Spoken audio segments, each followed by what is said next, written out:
Esse é um guia completo para você entender como vai funcionar o julgamento do Sean Diddy Combs por tráfico íntimo de pessoas.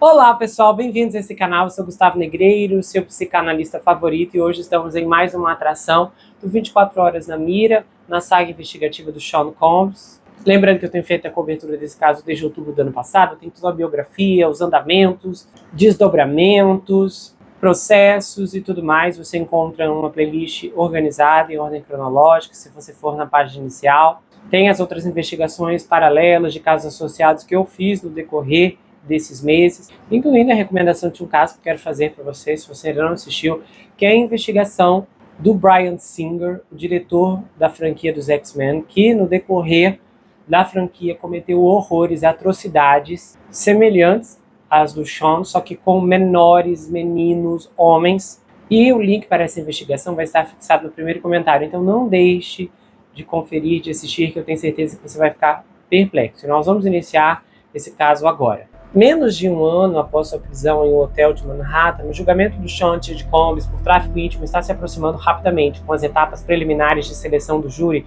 tomando forma a partir do dia 28 de abril. A prisão do Sean ocorreu após uma série de alegações de violência, começando com um processo federal bombástico movido pela ex-namorada Cassie Ventura em novembro de 2023. O Sean e a Cassie chegaram a um acordo apenas um dia depois que ela entrou com o processo, mas à medida que mais e mais acusações contra o magnata do hip-hop surgiram em 63 processos, incluindo alegações de que ele violou menores, o governo federal rapidamente o investigou. Então, a partir daqui, eu vou explicar exatamente o que está em jogo, quais são os principais elementos que vão compor o julgamento e o que já está certo e firmado desse ponto em diante. As acusações contra o Sean se relacionam a 3 vítimas, entre elas a Cassie. Então, após a seleção do júri, o julgamento começa para valer com as declarações iniciais da equipe do Diddy e dos promotores. No caso, Estados Unidos versus Diddy, o magnata da música enfrenta 5 acusações que incluem conspiração para extorsão, tráfico íntimo pela força, fraude ou coerção e transporte para se envolver em prostituição. Os promotores federais disseram que o Combs usou seu extenso império de entretenimento para criar uma empresa criminosa, e os federais alegam que o propósito dessa empresa incluía a violação de mulheres com violência. As autoridades disseram que encontraram evidências de freak-offs, ou seja, festas de relação íntima de um dia inteiro alimentadas por substâncias ilícitas durante batidas em suas casas em Miami e Los Angeles em março de 2024. Grande parte de toda a violação do Sean ocorreu nos freak-offs depois que o Sean atraiu mulheres para sua órbita e ele as forçou a participar dessas festas, segundo os promotores. Esses eventos rotineiros eram elaborados e produziam performances íntimas que o Sean organizava, dirigia e infligia muitas depravações durante e frequentemente gravava eletronicamente. Depois que essas festas terminavam, o Sean e suas vítimas normalmente recebiam fluidos intravenosos para se recuperar do esforço físico e do uso das substâncias. O Sean atualmente está detido no Centro de Detenção Metropolitano no Brooklyn, e aí outro detento de destaque no centro de detenção é aquele Luigi Mangione, acho que assim se pronuncia, acusado de tirar a vida do CEO da Healthcare, Brian Thompson, em 4 de dezembro de 2024. De acordo com o New York Post, o Sean não está feliz pelo Luigi como seu companheiro de prisão, porque, segundo o Post, o Sean estava tendo acessos de raiva porque o Luigi estava recebendo mais atenção do que ele, potencialmente colocando o Luigi na lista negra do rapper. Bom, e quais são os advogados do Sean? A equipe jurídica dele inclui os renomados advogados Mark Agnifilo, Penny Garrett, Brian Steele, e o Mark é um dos advogados de defesa do Luigi. O Brian representou o rapper Young Thug no julgamento de extorsão da SL, e em 28 de abril, as declarações de abertura estão marcadas para ocorrer no dia 12 de maio, próxima segunda-feira. O julgamento do Diddy será televisionado? Bom, esse processo judicial não será transmitido pela televisão, rádio, porque se trata de um processo judicial federal. Antes de partir para os meus comentários, eu tenho algumas coisas particulares para ressaltar aqui. Eu vou destrinchar as últimas atualizações do caso. Se soube que o Sean está usando pacotes de cavala conhecidas como Max, disponíveis por $1 no refeitório do centro de detenção como uma forma de moeda. Os presos dessa infame prisão podem gastar até $180 cada. Isso dentro de um período de quinzena, usando o dinheiro que seus entes queridos podem colocar em seus fundos de economato. Pacotes com 6 sneakers são vendidos por R$ 5,95 e X-Eats por R$ 3,65 estão entre outros lanches disponíveis para o Sean.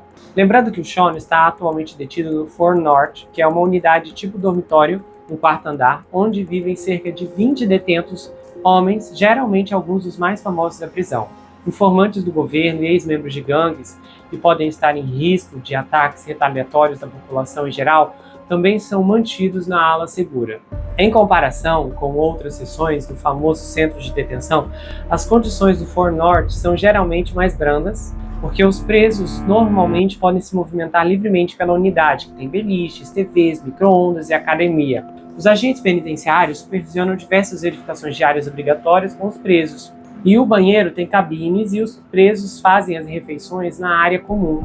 E embora eles não tenham acesso à internet, eles podem assistir a filmes ou ouvir músicas em tablets que podem ser comprados no economato. Outro ponto é que o Sean se reúne com a equipe jurídica frequentemente em uma sala de conferências na área comum, e ele recebeu um laptop sem Wi-Fi para que pudesse analisar as inúmeras evidências que os promotores entregaram antes do início do julgamento em 12 de maio. No entanto, esse laptop só pode ser usado entre 8 horas da manhã e 3h30 da tarde. O cabelo e a barba do Sean, antes tingidos de preto, agora estão grisalhos, já que a tintura de cabelo não é permitida no MDC. E embora artigos de higiene pessoal e outros itens como relógios e rádios estejam disponíveis no economato, o Sean usará roupas marrons de prisão. O refeitório da prisão tem um menu rotativo com lasanha ou macarrão vegetariano feito na hora, que é oferecido toda segunda sexta-feira do mês, servido com espinafre e salada. Visitantes são permitidos apenas às terças-feiras e as ligações telefônicas são limitadas a 15 minutos cada e podem ser monitoradas pelo governo. E apesar das restrições, a vida do Didi ali é muito menos punitiva do que em outras partes do MDC, de acordo com pessoas familiarizadas com a prisão. Porque, segundo Brad Rose, consultor de réus criminais que passou 1 ano em uma unidade de estilo dormitório, um andar abaixo do Sean em 2008 por acusações de tráfico de substâncias lícitas, ele disse que só o fato de poder interagir, jogar xadrez, conversar, faz toda a diferença no mundo. E agora, com o julgamento prestes a estourar, o advogado de defesa do Sean, Mark, fez a revelação em uma audiência de sexta-feira, dizendo que o Sean era apenas um swinger, mas não depravado e viciado em relações íntimas como os federais o fizeram parecer. O advogado disse assim: senhor, há um estilo de vida, chame-o de swing ou como quiser. Muitas pessoas acham que é apropriado porque é comum.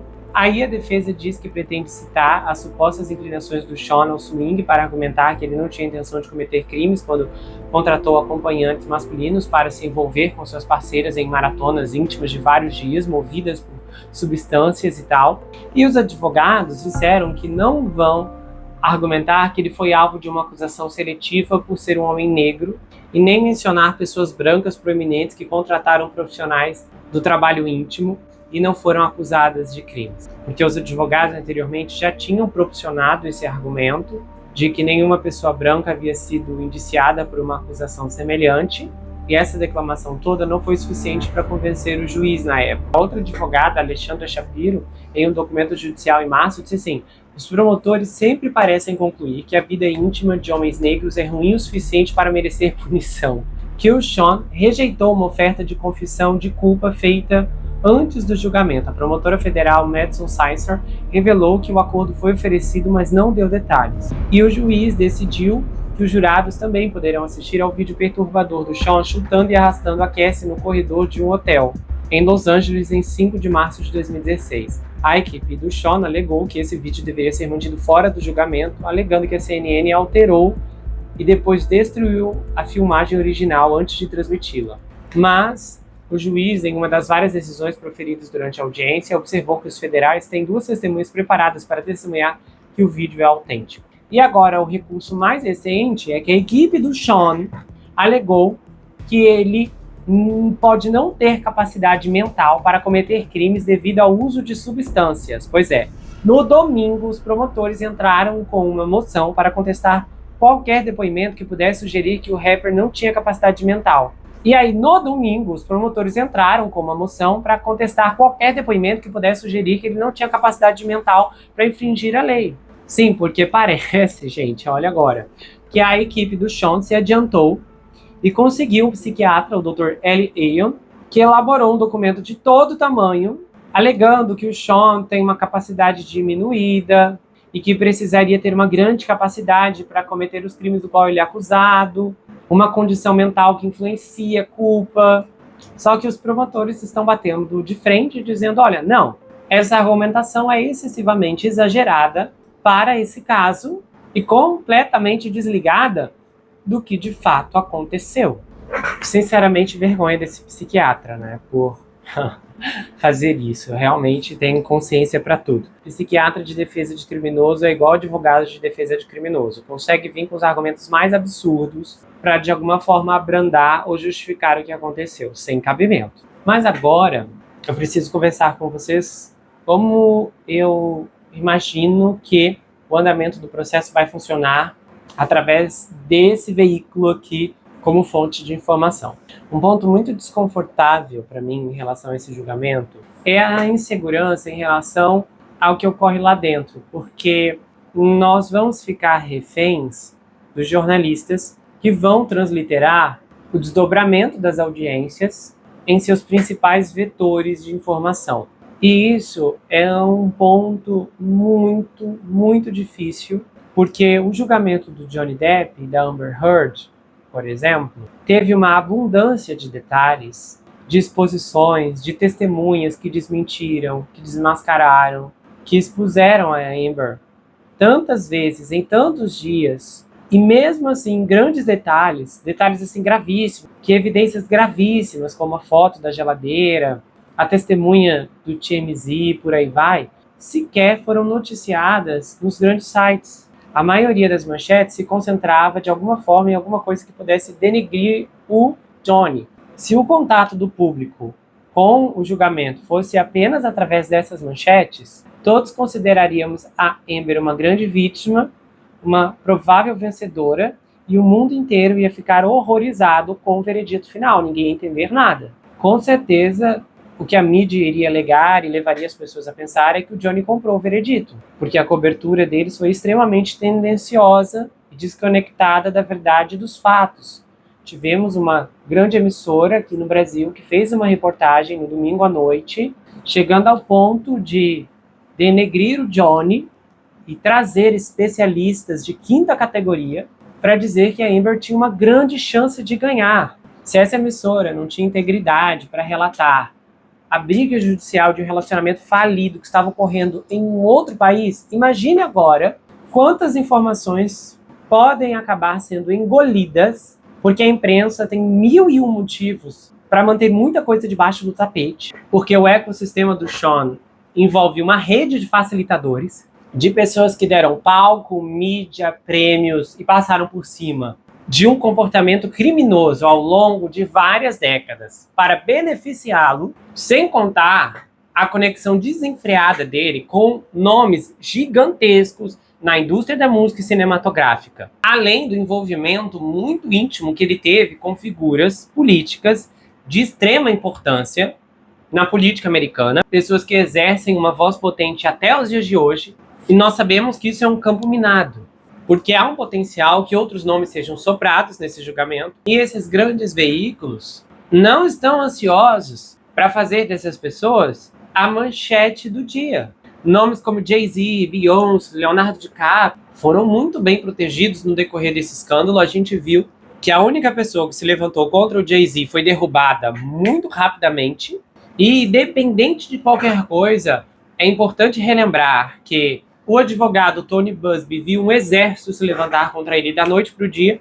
Simplesmente acusações do passado começaram a surgir, licenças de onde ele poderia exercer o direito passaram a ser questionadas, eventualmente derrubadas, dívidas vieram à tona, a vida do advogado virou de cabeça para baixo depois que ele começou a enfrentar o Jay-Z. Inclusive, isso não foi algo que circulou, mas em uma das audiências na época, antes da vítima retirar o processo, a advogada, a juíza, repreendeu severamente a equipe do Jay-Z, porque ela disse, olha, eu não nasci ontem, e eu sei que claramente muita coisa que está vindo na direção dele está sendo coordenada por vocês, então isso precisa parar. O Jay-Z tem uma fortuna de mais de 1 bilhão, então esse homem, para cair, precisaria ser derrubado por alguém maior do que ele, porque ninguém que está embaixo, nesse momento, é suficientemente forte para provocar tal movimento. E tudo fica mais fácil quando todas as matérias que passaram a divulgar o andamento do processo eram extremamente favoráveis a ele, chegando ao ponto de uma que eu compartilhei com vocês, do Deadline, dizendo que ele era inocente porque ele dizia ser inocente, diferente de outras pessoas que foram acusadas e não se defendiam. Gente, como assim todo mundo que é acusado de alguma coisa hoje, sendo inocente ou não, alega inocência, até o Sean? Aquela matéria ali foi comprada, ou a pessoa que escreveu recebeu dinheiro por fora. E nós estamos falando do veículo mais ativo no dia a dia. O Deadline é o site de notícias mais atualizado diariamente em Hollywood. Não por acaso pertence a uma corporação poderosíssima que é dona de vários outros veículos, além do Globo de Ouro. Então, considerando que eu só tenho uma experiência com o julgamento integral, que é o do Johnny Depp, que foi televisionado, que todos poderíamos ver o julgamento com os nossos próprios olhos, tirar nossas conclusões com os próprios olhos, e ainda assim vimos um bombardeio desproporcional de veículos desonestos, pessoas desonestas, tentando inverter a história, eu sinto que dessa vez, embora o Diddy não seja querido pela mídia, e dificilmente você verá alguma matéria alardeando sua inocência e tentando justificar uma possível defesa, o que está em jogo aqui é a integridade das informações, a correlação delas com outras pessoas e exatamente o que esse julgamento pode acabar despertando em consciência, principalmente porque além de nomes que podem ser soprados, existem circunstâncias específicas que podem ser relatadas ali, circunstâncias do qual a mídia nega a existência, ridiculariza a possibilidade de qualquer tipo de veracidade nessas alegações, porque o interesse é manter bem escondido, enterrado, em oculto mesmo. Então, com toda certeza, repórteres de elite vão estar à frente disso, pessoas muito bem preparadas para escrever cada palavra do que será levado ao público com extremo cuidado. Então, essa desvantagem, para mim, é muito perceptível, é muito clara e já está sendo sentida. É a minha maior preocupação desde o início, porque eu já sei há muito tempo que em Nova York os julgamentos não são televisionados. E, especificamente, há muitas perguntas que precisam de respostas delicadas e, logicamente, muitas dessas explicações podem comprometer nomes que não querem ser comprometidos e um maquinário de engenharia que está posicionado para se defender, se proteger e se acobertar muito bem. Então vai ser uma grande experiência para mim ver como eu vou conseguir lidar por isso. Eu já tenho uma noção de alguns veículos que eu tenho um maior grau de confiança, mas não uma confiança plena, porque até mesmo um dos canais que eu mais gosto de Nova York pertence a uma pessoa que não se pode confiar nem com binóculo. Então até mesmo para aquela linha editorial, eu sei que há limites do que pode ser publicado, né, imagino, e o que realmente vai ser de muita valia será os relatos dos jornalistas independentes, fontes que vão ser primárias nesse aspecto, nessa cobertura, e que possivelmente terão um grande destaque a essa altura do campeonato. Eu, psicologicamente, já estou pronto para a cobertura do julgamento, não porque eu digo psicologicamente no sentido de me preparar da perspectiva emocional, de não ser afetado e tal pelos relatos, não é nisso, eu digo é mais pela estrutura da minha rotina. É muito diferente. Quando eu cobri o julgamento do Johnny Depp, era uma época completamente diferente em termos de rotina para mim. Então, dessa vez, eu estou com uma rotina explicitamente mais apertada. Na época do Johnny, eu ainda não tinha retomado os meus estudos, então eu só atendia e cuidava do canal. Eu lembro que quase que eu parei minha vida para fazer o julgamento. Eu tive, inclusive, uma certa dificuldade, depois que o julgamento acabou, para conseguir voltar a dormir no horário integral, porque o sono não vinha, porque várias noites eu precisei ficar acordado até o amanhecer, esperando o vídeo renderizar para salvar, então liberar no YouTube. E os vídeos eram muito compridos, então davam uma demanda, exigiam assim um esforço gigantesco para conseguir levar tudo aquilo ao ar. E foi uma das experiências mais legais que eu já tive aqui no canal. Foi um caso que eu literalmente peguei na marra, porque as pessoas me pediram muito. Quem era daqui da época lembra disso. E eu não tinha nenhum interesse em fazer essa cobertura. Ali foi realmente uma situação onde a maioria vence a minoria, que nesse caso era eu. E aí, por conta da quantidade de pedidos das pessoas, eu fiz porque eu falei, não, é muita gente pedindo, eu quero agradar essa maioria, né? Não é todo dia que a gente vê tanta gente pedindo o mesmo caso. E eu acabei me apaixonando. De verdade, foi assim, uma cobertura transformadora do meu ponto de vista. Me sinto privilegiado por ter tido essa experiência. E agora, novamente, estou aqui eu, em um outro julgamento muito aguardado, muito esperado, e cercado por olhos e ouvidos, mas dessa vez em condições mais tensionantes do que da outra vez, sem dúvida. E para quem não sabe, aqui no canal só existem 2 pessoas que fazem tudo, eu e a minha irmã.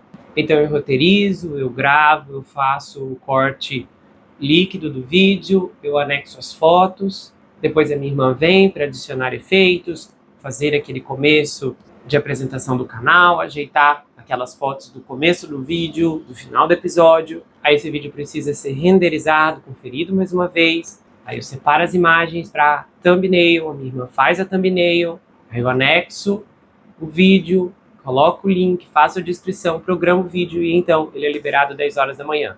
Esse é um trabalho que ocupa muito tempo.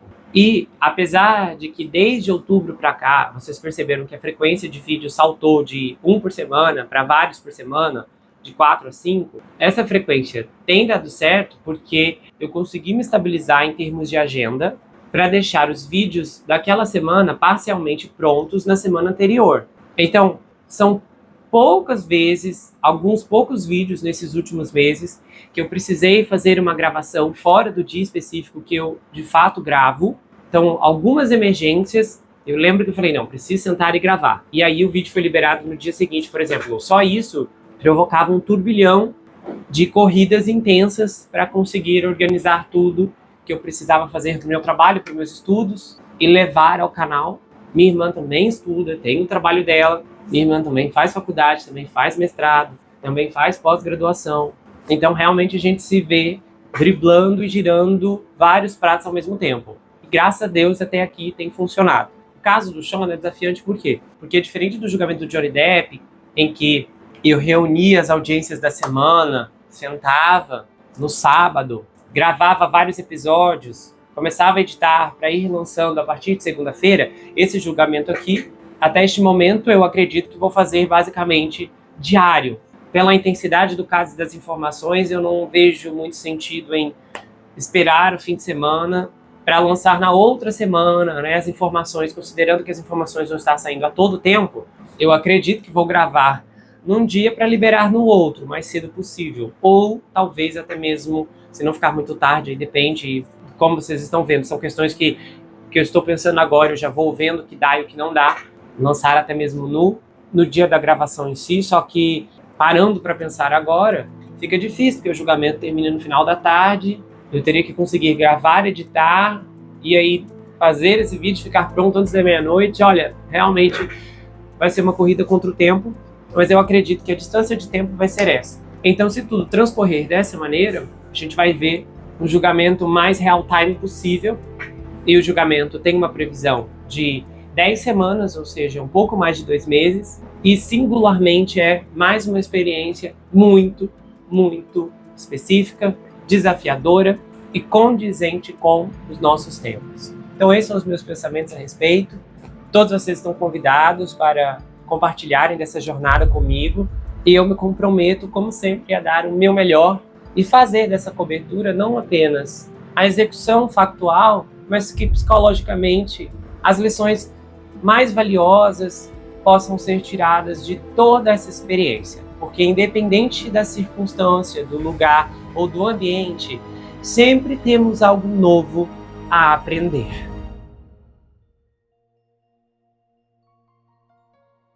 Se você gostou desse episódio, se inscreva no canal, ative o sininho, que é muito importante, confira se ele está selecionado para você receber todas as notificações. Do contrário, o YouTube não vai levar até você todos os episódios que eu produzo aqui. Compartilhe esse vídeo, comenta, dá o seu like. E se você quiser, você pode me seguir, Gustavo N Psicanalista, lá no Instagram. Eu também tenho um canal de cortes, onde as análises são recortadas e postadas por lá. Além que eu também tenho um grupo no Telegram, onde eu faço postagens recorrentes, converso com os inscritos, faço enquetes, tenho uma interação muito exclusiva e colaborativa por lá. E se você quiser saber mais sobre mim, adquira meu livro Perfeito Estranho. Esse é um suspense multifocal com uma abordagem inédita. O livro é escrito em formato roteiro, diferente de qualquer coisa que você já viu, e ele conta uma história extraordinária sobre o rapaz Jack Wilbur, que mora em uma mansão sozinho em Nova York. E ele começa a desconfiar que um terrível serial killer está escondido em sua própria casa. À medida que sua investigação avança, ele começa a analisar todos os aspectos geracionais de sua vida. As heranças financeiras, as heranças psicológicas, as heranças genéticas. E então, ele descobre que está preso em uma terrível maldição hereditária. Há uma reviravolta inacreditável no capítulo 10 que vai te deixar de queixo caído. O desconhecido está na sua casa, na sua vida, mas fora do seu reconhecimento. O livro vai autografado, se você quiser, é enviado para qualquer lugar do Brasil e quase qualquer lugar do mundo.